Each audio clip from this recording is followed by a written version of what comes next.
Hello, this is old Mr. Kent of MrKent.com, and did you notice the Jello effect that I got the other day when I was flying my DJI Mini 2?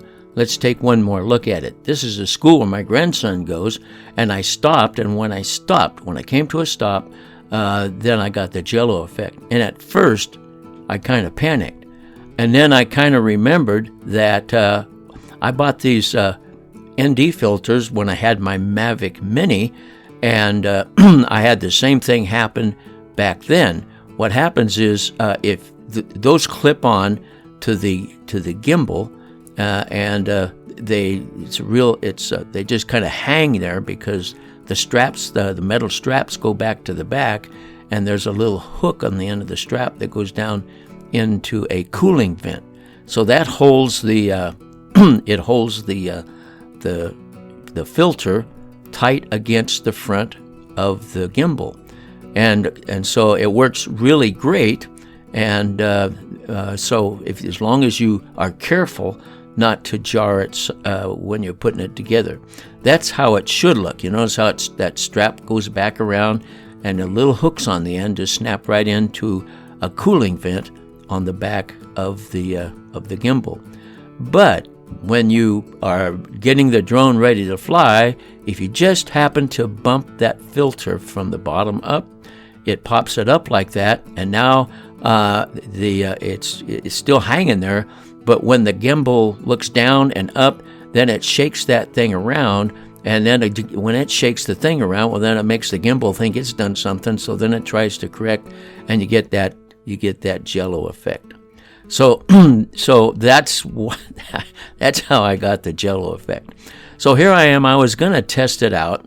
This is Monday, and I tested it out over the weekend, or I was going to test it out. And then my son had a friend who is working on a bus that he's converting to live in, and he's planning on driving it up to Alaska.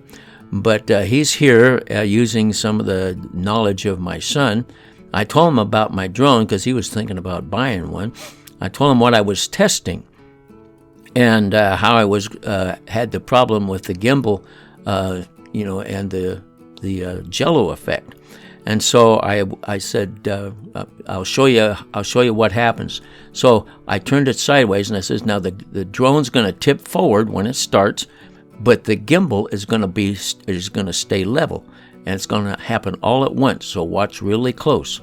And so he was watching really close, and I started out and I went really fast forward, and he said, "Oh, I see." And then I said, "Now when I come back, the drone is going to tip forward, and the gimbal is going to look straight ahead." So that was the issue that I had when the filter was loose and the gimbal was looking down at the ground, and I stopped. Well, then it looked down further, and it was already loose. So then it started vibrating around. And if you'll notice, right there, I'm aiming at a horse that we have here on the miniature farm. Over the weekend, not only did we have a friend visit, but my son's his wife and the daughters decided that they would trade the burros or donkeys for a horse, because they really did want a horse to begin with. So it wasn't a straight across trade, and it wasn't even with the same people. But anyway, so they ended up, now they have a horse to ride, and everybody that wanted to went for a ride on the horse. So anyway, I'm just doing this flight to make sure that my theory is right. I've got the ND filter on the gimbal, and I'm going to do a lot of stopping and starting and stopping and starting, and that's going to be boring for you to watch. So why don't I tell you a story about how I almost didn't graduate from high school? Okay, back in 1959. Well, actually, this would have been in 1960 because I graduated in 60.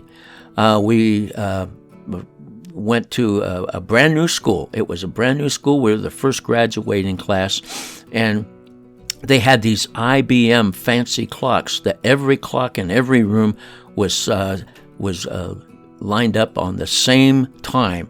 They had a system all wired through the building so that every clock in every room I had was right on time, right to the second.